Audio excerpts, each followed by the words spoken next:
time for Michigan's newest sports talk show, Mitten Madness. And here he goes.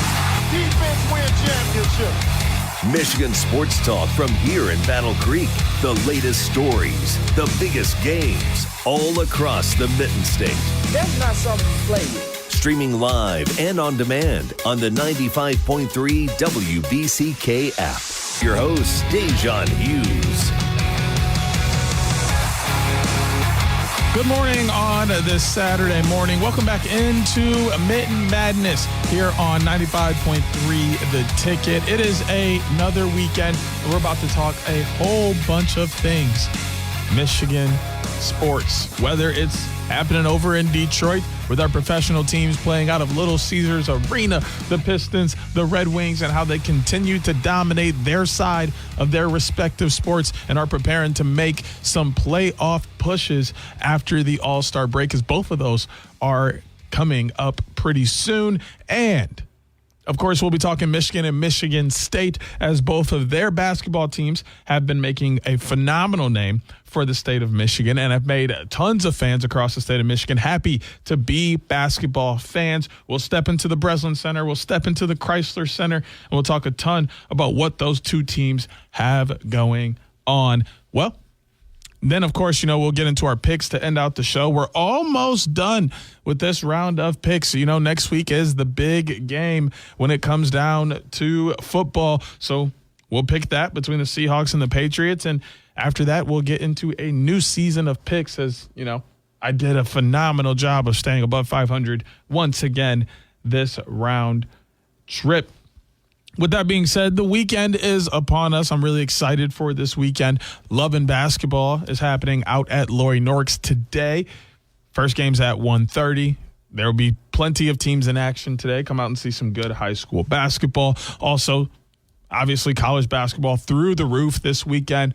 NBA, NHL, and then we got some UFC going down, which I'm a big fan of UFC moving over to the Paramount Plus and getting away from ESPN and having those pay-per-views. There's no more pay-per-view. If you have Paramount Plus, you can watch UFC for free, and I absolutely love that as a fan of UFC and someone who has a Paramount Plus subscription.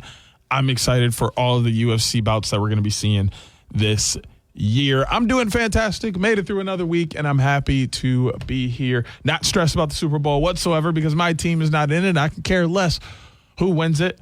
But Michigan basketball has surely had me on the ropes the last couple of weeks. Lacrosse is going well. Getting things together for my high school season to come around. Doing some off-season training for both high school and travel squads. And just started a new lacrosse podcast outside of work. So that's also really cool. A lot of tons of fun happening in the lacrosse world. But it's time for us to talk about some things happening inside the state of Michigan. The Mitten, when it comes to basketball, is at an all-time high. Everybody that likes basketball in the state of Michigan should be happy, regardless of what college team you support. Between Michigan and Michigan State, you still have the Pistons to fall back on, who have been absolutely fantastic. We'll talk about the Pistons in just a second. For our college segment, we'll start in Ann Arbor. The Michigan Wolverines are 19-1. They are tied atop the Big Ten with Nebraska, Michigan State, and Illinois, which they technically have the tiebreaker over Nebraska after taking them down earlier this week on Tuesday, which we'll dive into that game in just a moment. They're going to, let me watch myself. Almost said something prematurely that I have no clue about. Y'all are listening to this, and y'all know what happened last night between Michigan and Michigan State. Y'all know who won already.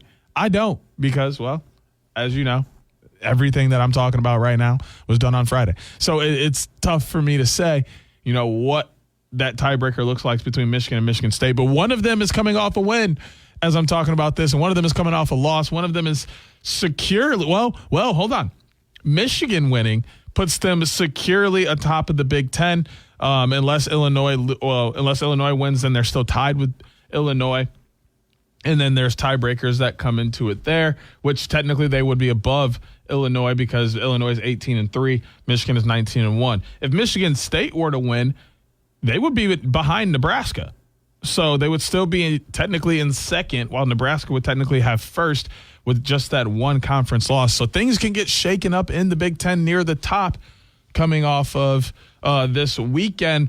Purdue has lost a couple in the row. They're now 7-3, along with Wisconsin and UCLA. Then you got 6-4, 5-4, 5-5, Ohio State, Iowa, Indiana. Then down at the bottom, Penn State still winless in conference play. Maryland and Oregon each have one conference win. Northwestern and Rutgers 2, and so on.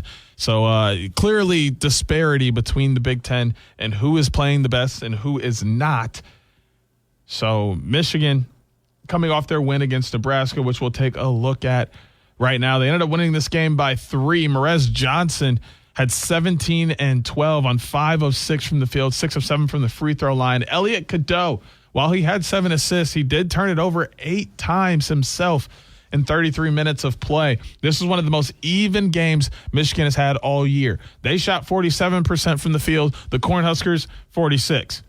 But Nebraska was great from behind the arc at 34%, while Michigan just 23%. And then Nebraska only shot 4 free throws in the game.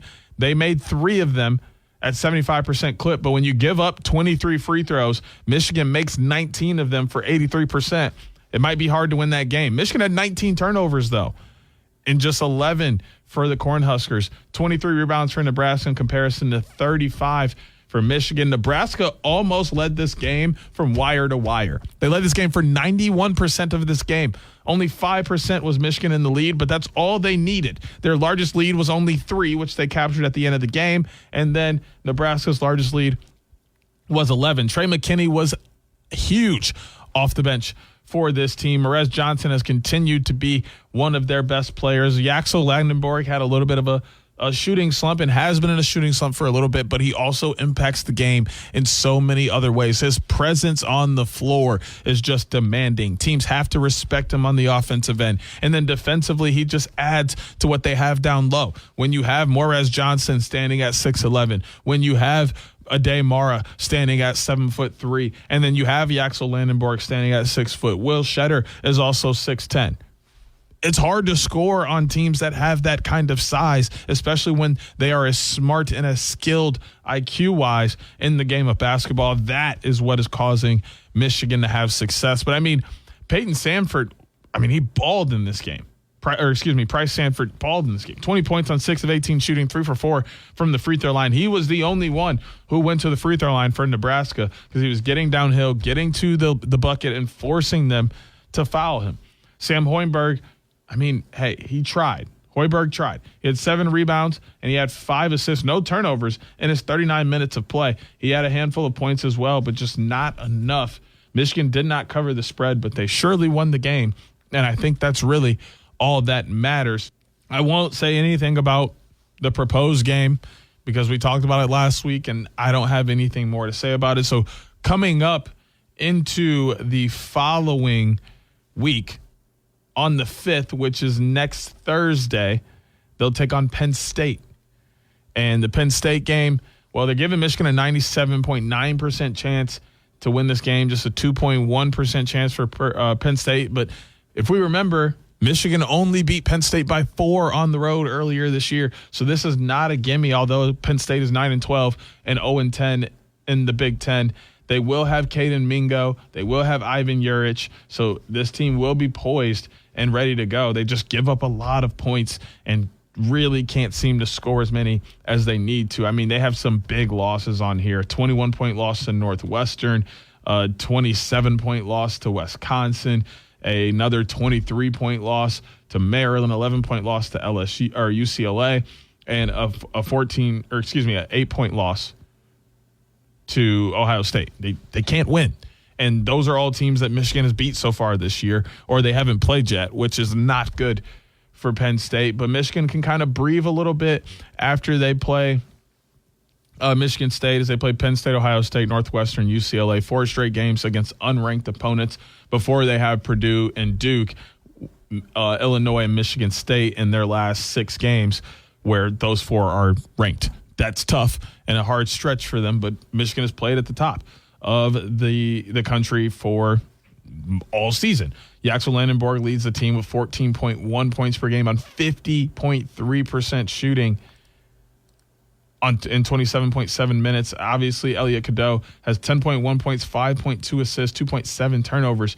Morez Johnson, 13.9 points per game, 69.3% from the shooting, 7.2 rebounds per game for him as well in 23.6 minutes of play. 1.4 steals for Yaxel Landenborg with just 1.1 turnovers. And Ade Mara, half a steal, 7.1 rebounds, and 2.6 blocks per game. They're 11th in the country with 90.9 points per game. They're tied 18th for rebounds with 42 and tied 15th with assists at 19. They only give up 68.8 points per game. We're going to transfer things over to East Lansing and talk about the Michigan State Spartans, who are 19-2.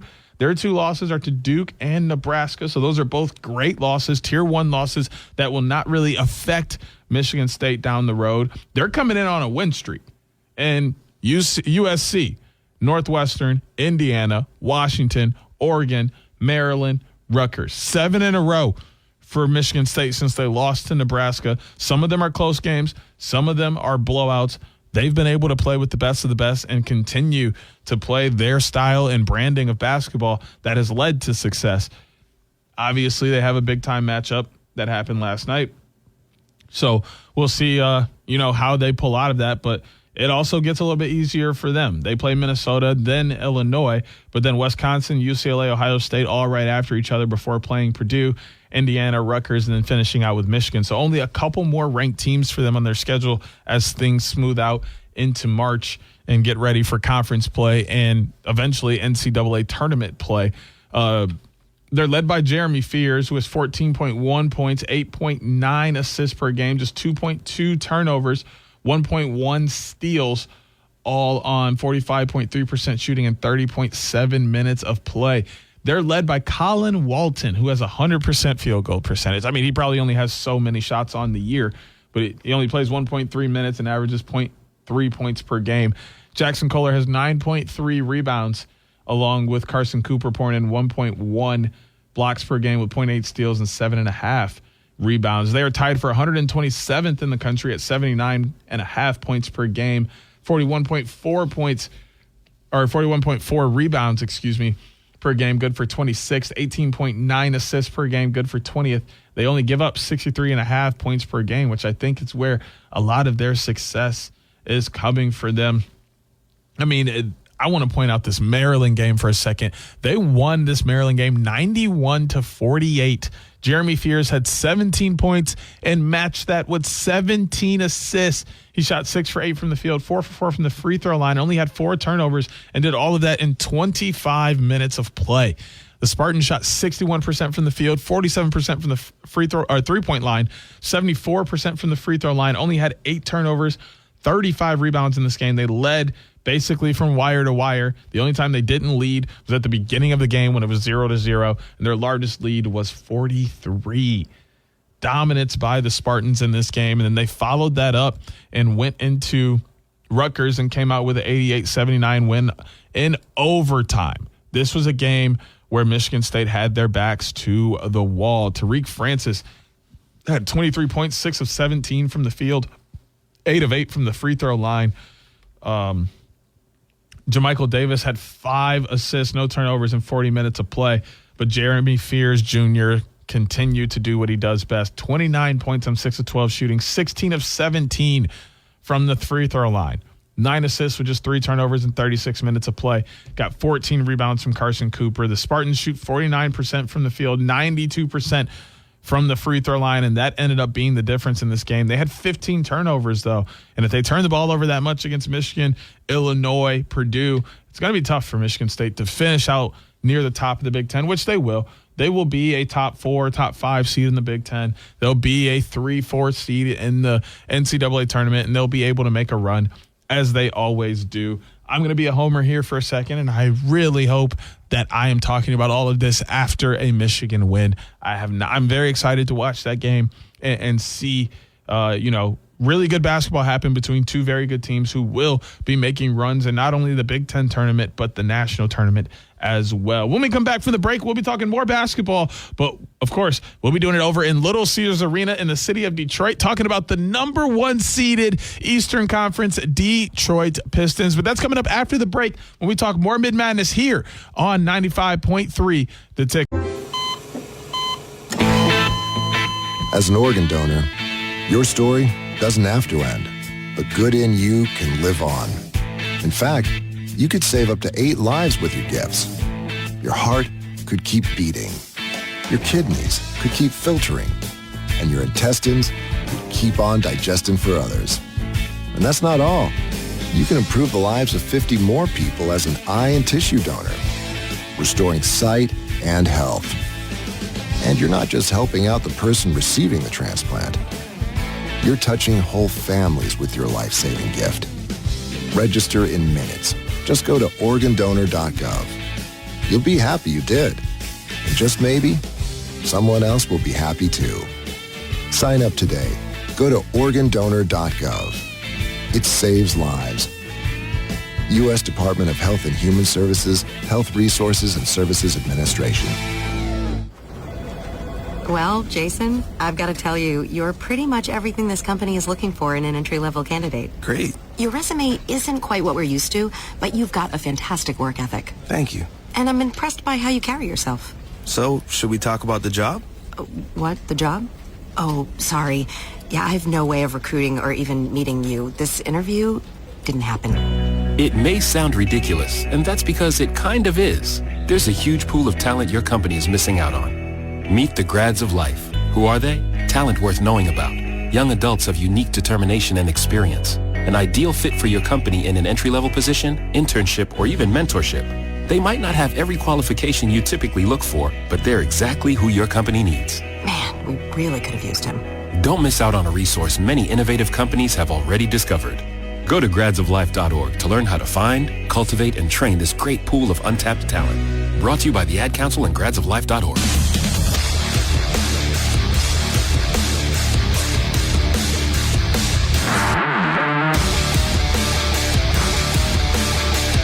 Welcome back into Mitten Madness here on 95.3 The Ticket. It's time for us to step inside of Little Caesars Arena. We want to talk about professional basketball. It is the Detroit Pistons who are sitting atop not only the Central Division, but the entire Eastern Conference and are the second best team in the entire NBA. I mean, let's just start with the standings there. I mean, there's plenty to talk about when you open up like that. They're 34-12, 5.5 games above both the Knicks and the Celtics, who are 29-18.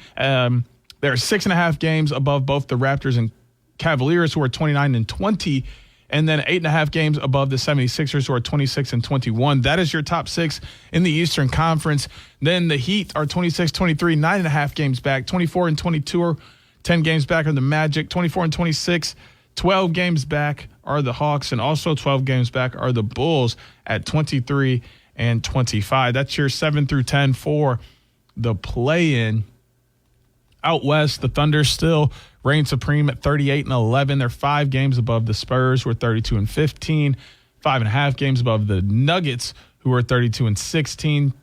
7.5 above the Rockets, 29-17. 30-19, 8 games above the Timberwolves, and 8.5 above the Lakers at 28-18. It's the top 6 out west. Looking at the league overall, the Pistons are just 2.5 games behind the Thunder, who are 38-11. 34-12 are the Pistons. Obviously, the Thunder have played a few more games than the Pistons have, so that will also factor into if the Pistons will be able to jump ahead of them and be considered the best team in the NBA by record at some point. But for now, I think everything is pacing extremely well for them, and they should not be in a rush to try and overtake that top spot. Looking at the leaders for this team, Cade Cunningham, 25.3 points per game, 9.7 assists, just 3.8 turnovers per game in that span, shooting 45.4% from the field in 35.4 minutes of play. Jalen Duren has 17.9 points per game, shooting 63.8% from the field with 10.6 rebounds. doing all of that in 28.2 minutes of play. Sir Thompson has 1.7 steals and only turning it over 1.5 times in 25.6 minutes. And Isaiah Stewart, 0.3 steals, 5.5 rebounds, 1.9 blocks as he continues to advocate to be Defensive Player of the Year. 116.8 points per game for the Pistons, 45.7 rebounds per game, 26.6 assists. Now let's jump into this schedule. They are coming off of, well, an embarrassing loss Thursday night to the Phoenix Suns. They did bounce back the next day. They will play Golden State. That's an ESPN game. As you guys know, I was not able to tell you how that goes because I didn't know what happened yet. They did beat Denver and Sacramento in back-to-back games after dropping a game to Houston at home by 7. They beat Sacramento by 23, so there's no concerns there. Turned around and beat Denver by 2 on the road. They are currently on a road trip as well. But I want to talk about this Phoenix game and how disappointing it was. Why was it so disappointing, you ask? Well, they gave up 40 points to Dillon Brooks. Dillon Brooks scored 40 points. He shot 13 of 22 from the field, 10 of 12 from the free throw line, and ended up pouring in 40 points. Iguodaro had 9 rebounds. Grayson Allen, 2 turnovers to go with his 5 assists in 34 minutes of play. The Suns shot 47% from the field, 38 from behind the arc, and 83 from the free throw line. Pistons 43, 21, 76 in their splits. The Suns turned it over 17 times in comparison to just 9 for the Pistons. They out-rebounded the Pistons by 10, 47-37. They led for 95% of the game, and their largest lead was 21. This is the roughest loss for the Pistons, and I don't even know how long. It's been a long time since the Pistons have lost by 20-some and allowed somebody to drop 40. Now, yes, Kawhi Leonard dropped 55, but they won that game by a handful of points. They didn't blow the Pistons out in that game. The Pistons got blown out in this game, and they let Dillon Brooks, of all people, score 40. When has Dillon Brooks ever been a 40-ball kind of guy? Oh, yeah, I'll tell you, never. Dillon Brooks has never been the guy to drop a 40-ball on anyone, and let alone he did it to the Pistons. Got to give him his props. He had a very good game, and it turned out to be exactly what they needed to have some success there. But also want to talk about the Denver game, as that was earlier this week on Tuesday. Tobias Harris popped out and had himself a game. Shot 10 of 15 from the field, 2 for 2 from the free throw line for 22 points. He had 8 rebounds. Cade Cunningham, no turnovers, but 11 assists in 36 minutes of play. Jamal Murray led the Nuggets with 24 and 10. Valanciunas had 16 rebounds. Murray shot 7 of 18 from the field, 10 of 15 from the free throw line. 39 minutes of play and just 2 turnovers. The shooting split's very similar for these teams. 47-48 in favor of Denver in field goals. 34-19 in three-point shooting in favor of Denver. 83-74 on the free throw line in favor of Detroit. Turnovers in favor of the Pistons, 7 for our hometown boys, 15 for the Nuggets. The Nuggets did out-rebound the Pistons by 8, 49-41, but the Pistons led for 98% of this game and only trailed for 1% of it. Their largest lead of the game was 18, but they did surrender that, as you hear, only winning this game by 2. There was never a point in this game where they thought Denver would win. The closest Denver got to winning this game, even when they were leading at one point, was 36.7%. That's the closest that they felt they had a chance to win this game, which I think is bananas, considering that they crawled their way back into this game from being down 18 and then ended up only losing by 2. The Pistons have some things to clear up, mostly their three-point shooting and then the defense. I mean, they're allowing teams to absolutely burn it up from outside the arc at the moment. A lot of teams shooting 30-40% from the three-point line, which isn't great, but when you think about the NBA and you're only shooting 19% in a game, that's not good for you. You can let a team shoot 34 if you're going to shoot 28, because now you're knocking down just about as many threes as they are, and then they have to compete with you elsewhere on the floor, which is where you tend to be a little bit better. So that's my main thing for the Pistons is they have to go out and they have to be able to shoot with teams on the perimeter or limit their shooting. Make them turn into bad shooting teams from outside the arc, because you can't let teams spray you from deep and then trade twos. You're either not going to win games that way, or you're going to win games in fashions that aren't going to help you be successful later on down the road. Coming up this weekend, Sunday, they play Brooklyn, which Brooklyn I don't know much about this year. I know Danny Wolf is out there from the Michigan Wolverines last year, but they're 12-34. They're 5th in the Atlantic Division, and they're currently on a 7-game losing streak. So things have not been good for Brooklyn. In that time, they have lost it. Their last win was against the Bulls by 3, and then they turn around and they lost to the Bulls by 22.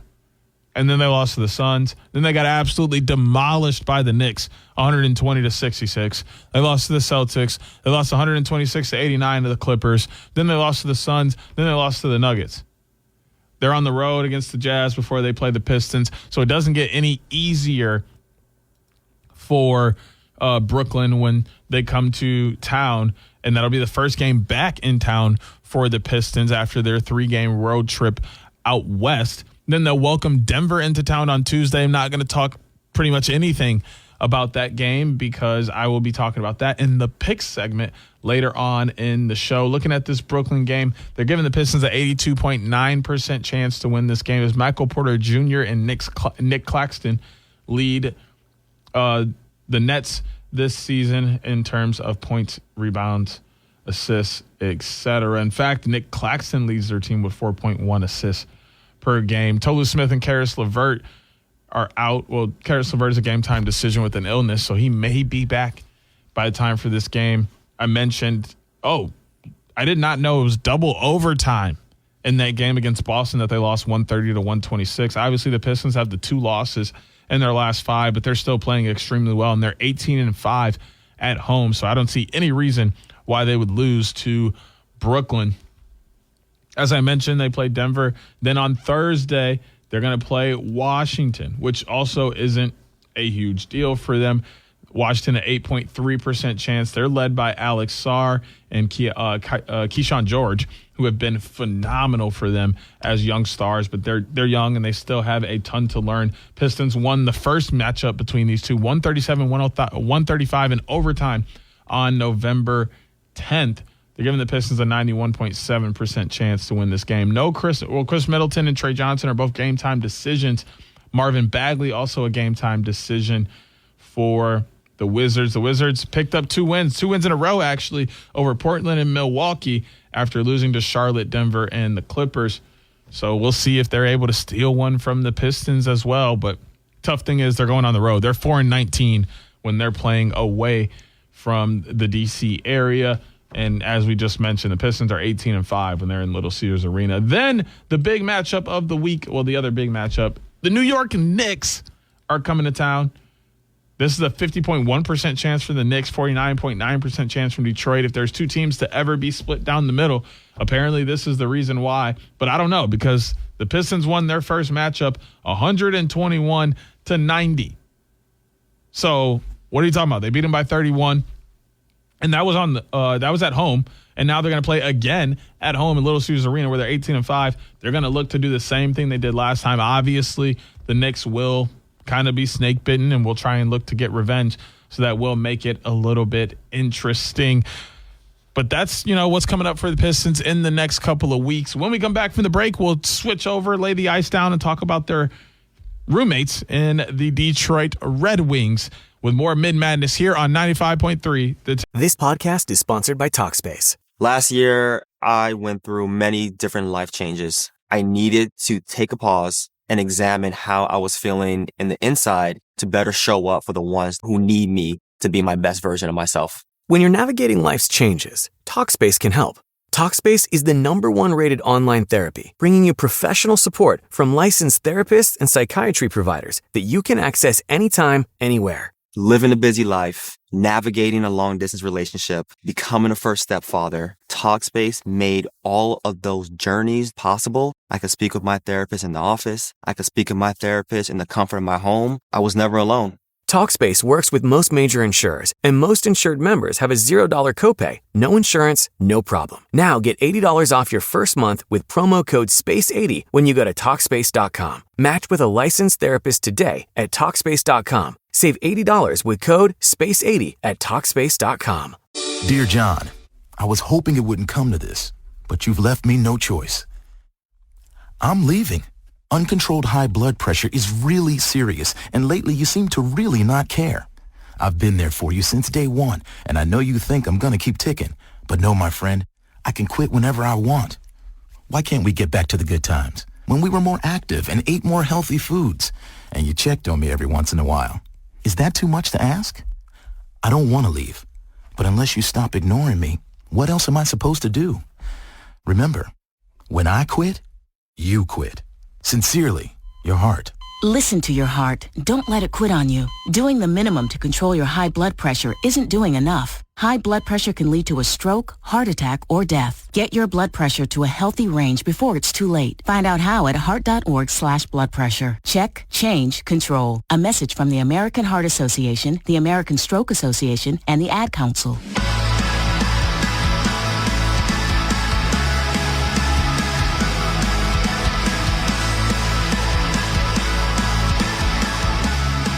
Welcome back into Mitten Madness here on 95.3 The Ticket. It's time to talk about the Red Wings. Lay down the ice inside of Little Caesars Arena, and they are now second in the Atlantic Division. Couple of tough games this past weekend allowed for the Tampa Bay Lightning to surpass them, as they are now 34-14-4 for 72 points, whereas the Red Wings are 32-17-6 for 70 points. But there's a three-way tie behind them between the Sabres, Canadiens, and Bruins, who all have 67 points and are 31-17-5, 30-17-7, and 32-20-3, respectively. The Panthers 28-22-3 for 59 points, and then 57 points apiece are the Ottawa Senators and Toronto Maple Leafs, 25-21-7, 24-21-9, respectively. When you look at the conference overall, that pits the Red Wings in third place in the Eastern Conference. Tampa Bay Lightning are atop at 72. The Hurricanes have dropped and are now second with 71 points, 33-15-5. And then the Red Wings, 70 points, 32-17-6 through 55 games played. One of the few teams, or actually that's the most games played in the NHL. Tied with them are the Edmonton Oilers, the Minnesota Wild, and the Washington Capitals. Everyone else about 52, 53, 54 games. Everyone is in between that range. Looking at the league overall, that pits the Red Wings in sixth place, which is technically, because there's a couple tiebreakers, puts them in sixth place. Colorado Avalanche at the top with 79 points, 35-8-9 on the year. Then you have the Lightning and the Wild, the Hurricanes and the Stars, which are both tied. The Lightning and Wild has 72 points apiece, and then the Hurricanes and Stars have 71 before your Red Wings come in with 70. Looking at the leaders for this Red Wings team, DeBrincat still doing what DeBrincat does. He's got 30 of the Genos on the year, 11 power play goals on 199 shots. Lucas Raymond really making a name for himself and leading this team. The left winger has 40 assists, 17 of them on the power play. He's also got 18 goals on the year, giving him 58 points and a plus-minus of 11. Goaltending, John Gibson has been a star and a huge reason why the Red Wings have had continual success. 2.61 goals against average. He has a save percentage of .905. He has 829 saves as he's seen 916 shots, only giving up 87 goals. And he's got 21 wins on the year. The team gives up 3.07 goals per game. Or excuse me, they score 3.07 goals per game. They only give up 2.96 goals per game, which is good for 12th in the league. The power play sitting 23.6%, good for 8th in the league. Penalty kill, 79.3%, which is a little bit lower than half of the league at 18th. So they're doing a phenomenal job of pacing themselves to be one of the best teams in the NHL, which is why we see them sitting at 6th. But what has happened over the last week that has gotten them to fall behind in the standings? Well, the last time we talked, they were preparing to play Winnipeg. They did beat Winnipeg and beat the doors off Winnipeg 5-1 on the road. So they ended their road trip 2-1. They had the one overtime loss to Minnesota, but they did beat Toronto on the road 2-1 in overtime. And then obviously the 5-1 shellacking of Winnipeg. And then Tuesday, that's when things started to go downhill. And these were home games too, right at Little Caesars Arena. They lose to the Kings 3-1, but they did pick up a point Thursday night when they lost to Washington 4-3 in the shootout, which I figured they might have been able to win that Washington game after, I believe, splitting with Washington earlier in the year. Oh, no, they beat Washington twice already earlier this year, so they were going for that sweep in the season. They weren't able to convert on that sweep. So that's a huge blow there. They were trying to get the sweep after just getting a sweep over Toronto the week before. But, hey, you feel confident going against the Capitals because you beat them twice and then you lost in a shootout. To me, that's one, a team that you are very competitive with, a team that you play very well against, but also one that you have an upper hand against. You won 5-2 and then you won 3-2 in overtime. The one time they won, it had to go all the way to a shootout. You are clearly better than the Capitals, but what they have coming up this week, well, it's a little bit different. They got a home with Colorado, the Avalanche, who are, checks notes, the best team in the NHL. We just talked about it with the standings. They're sitting up atop. They have 8 losses, but they have 9 overtime losses. So out of all their games, there's only 17 of them where they didn't win, and there's only 8 of them where they didn't get any points at all. There's a reason that they're atop of the NHL. They're playing phenomenal hockey. They have to welcome them into Little Caesars Arena.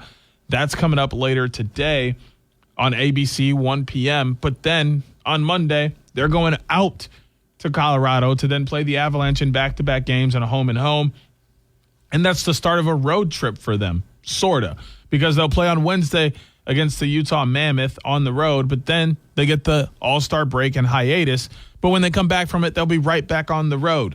February 26th at Ottawa, February 28th at Carolina, and Monday, March 2nd at Nashville. So it'll be some time before Red Wings fans get to see another home game at Little Caesars Arena. You have later today, which is awesome, but then the Red Wings do not play another home game until March 4th against the Vegas Knights. They're on the road for quite some time, and then you have the break as well in there with the All-Star game, competition, weekend.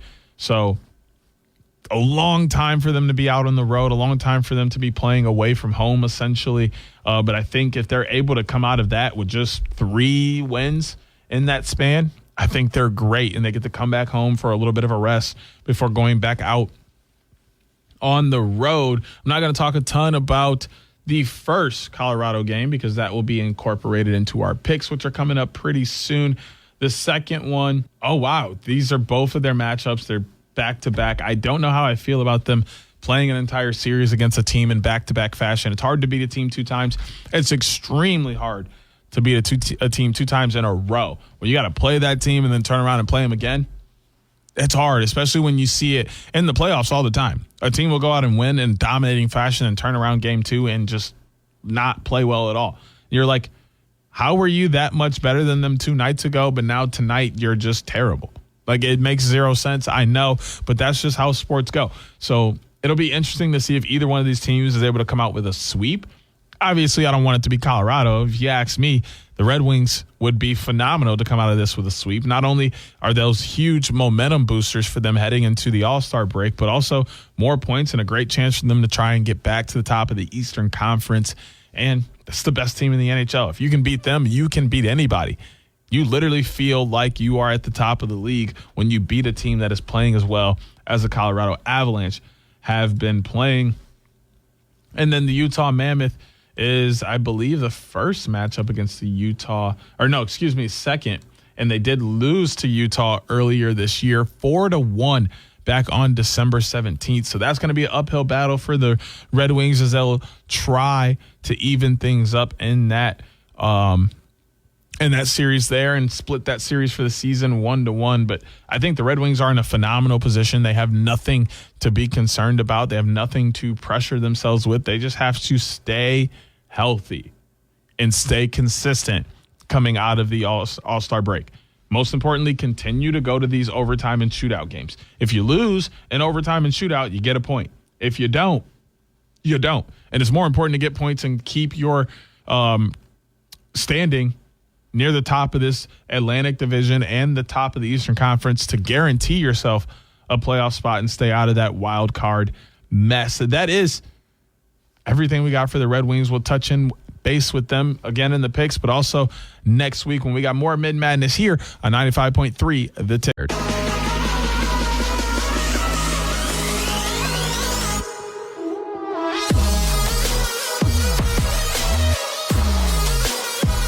Welcome back to the Mitten Madness here on 95.3 The Ticket. It's time for the picks. One of my favorite parts of the show. It's time to see who really knows ball and who doesn't. What I've been told is that you cannot say that you know ball yourself. Somebody else has to tell you that you know ball for it to be valid. So I'm asking y'all, do I know ball or do I just think I know ball? And also, I want to know if you think you know ball better than I do.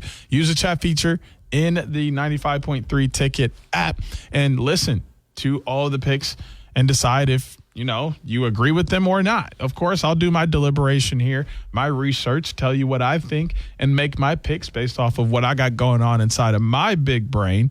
And then you can write down the games, do your own deliberation, do your own research, have your own picks, submit them to the chat feature in the Ticket app, and play right along and see if you're able to beat me. Jacob tried, and he did not succeed. He tied me once, but he could not beat me. So are you able to beat me? Are you able to be better than I am at making picks and knowing ball? It's only one way to find out. Hit that chat feature in the 95.3 Ticket, the app. It's going to give you an opportunity to play right along. We got 6 more games loaded up as last week. I had another 4 in 2 weeks, so not too bad. Obviously, I was let down by Houston, who lost to Texas Tech in a thriller of a game as Fleming dropped in 42 points. But then also Purdue dropped their game to Illinois after none other than Keaton Wagler went for 46. This was the same day that A.J. DeBonsa for BYU dropped 43. It was an insane day for freshmen. A lot of big teams showed up. So I got 2 losses there, but I picked up wins with the Patriots, Seahawks, Michigan, and Justin Gaethje in the UFC bouts. So I was able to go 4-2, bumping me up to 88-50 as we got 2 more weeks left in this season. We got 6 more games loaded up in this week. 4 of them going down on the hardwood, 1 of them going down on an ice rink, and the last one is in an octagon. We'll start on the hardwood with another top 10 matchup in the country. The 9th-ranked Illinois Fighting Illini are 18-3, 9-1 in the Big Ten. They're taking on Nebraska, the 5th-ranked team in the country, 20-1, 9-1 in the Big Ten, suffering their first loss Tuesday by hands of Michigan. They're giving Nebraska a 54.1% chance to win this game, 45.9% chance for Illinois. This game is at Pinnacle Bank Arena in Lincoln, Nebraska. As we mentioned, Keaton Wagler goes for 17.7 points per game on 48% from the field, 81.5 from the free throw line. David Markovich grabs 8.2 rebounds. Wagler also has 4.2 assists on just 1.5 turnovers per game in 32 minutes of play.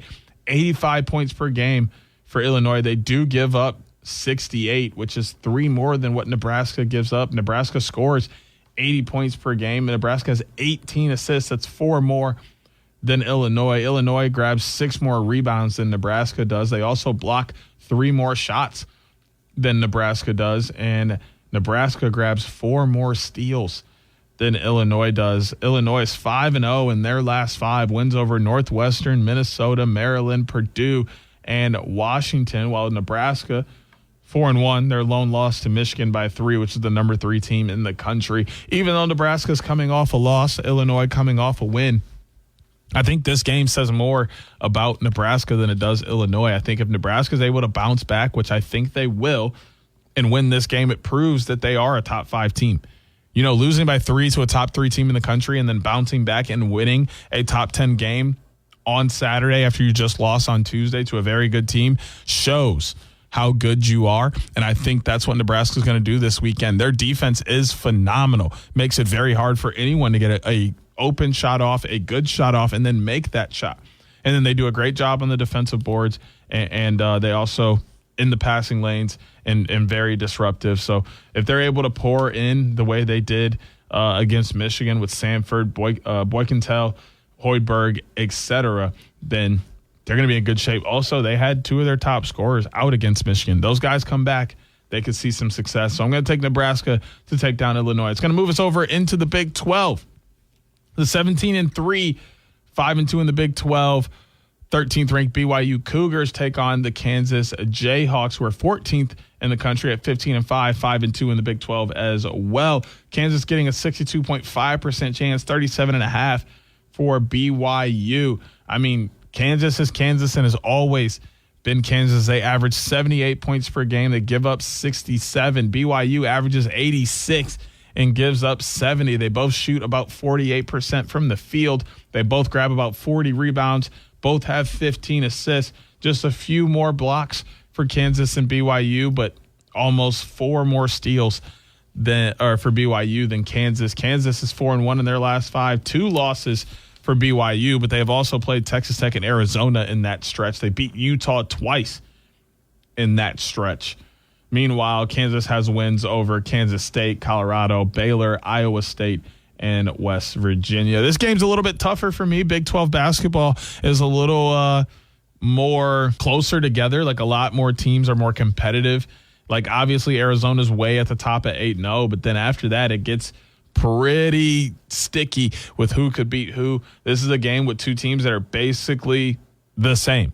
But I'm going to take the road team because I have a little bit more trust in A.J. DeBonsa and how well he plays the game and brings the energy to the floor for his team and has his team rise to that level, even though this game will be at Allen Fieldhouse in Lawrence, Kansas. That gets us over into the SEC, where the 23rd ranked Alabama Crimson Tide, 14-6, 4-3 in the SEC, are taking on the Florida Gators, who are 19th in the country, 15-6, and they're 6-2 in the SEC. They're giving Florida a 73.2% chance to win, while giving Alabama just a 26.8% chance. This game will be at the Stephen C. O'Connell Center in Gainesville, Florida. Alabama scores 92 points per game. They give up 81. The problem for Bama is Florida only gives up 71 points per game while scoring 85. They both shoot about 46% from the field. 5 more rebounds for the Gators. They both have about 16 assists, 5 blocks, and just about 7 steals. So another very even game across the board. 2 losses for Bama in their last 5. One to Tennessee by 6. The other to Texas by 4.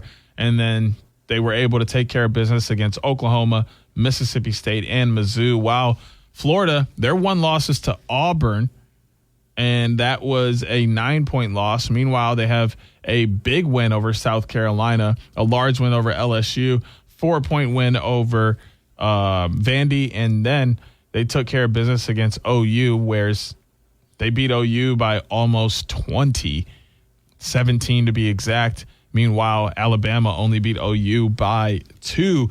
So, for me, this one's pretty self-explanatory. I'm going to go with the Gators with all the success that they've had against common opponents, and also just the statistics kind of pointing toward them being a better defensive team, which should lead to some success down the road. Getting us over into the NBA, the Denver Nuggets are visiting your Detroit Pistons. This game will be Tuesday, February 3rd. It will be on NBA League Pass and FanDuel Sports Detroit. Pistons are 34-12, 18-5 at home. Denver Nuggets 32-16, 19-7 on the road. 37.7% chance for Denver, 62.3% chance for Detroit. Detroit just did win the first game of this matchup on the road on the 27th 109-107. Lots of injuries still for the Nuggets. Jokic may be back for that February 3rd game. You have Aaron Gordon, who's currently out with a hamstring until the 27th. You have Christian Brown, who's out right now with an ankle injury, supposed to be back on the 1st. Cameron Johnson supposed to be back on the 3rd with a knee injury. So that will factor into all of this as well. I'm not even worried about the statistics because I know how good both of these teams are. I know how well they play each other. They're both 3-2 in their last 5. The one difference is the Nuggets have a loss to the Pistons, and now they have to go to Little Caesars Arena, where the Pistons have been far better this year than they have been in the past, which means I'm going to roll with the Pistons because why would I choose anybody else? Pistons have been fantastic. I think that they sweep the Nuggets and they try and get back onto the winning ways and start another win streak this year coming out of the All-Star break, which is coming up pretty soon as well.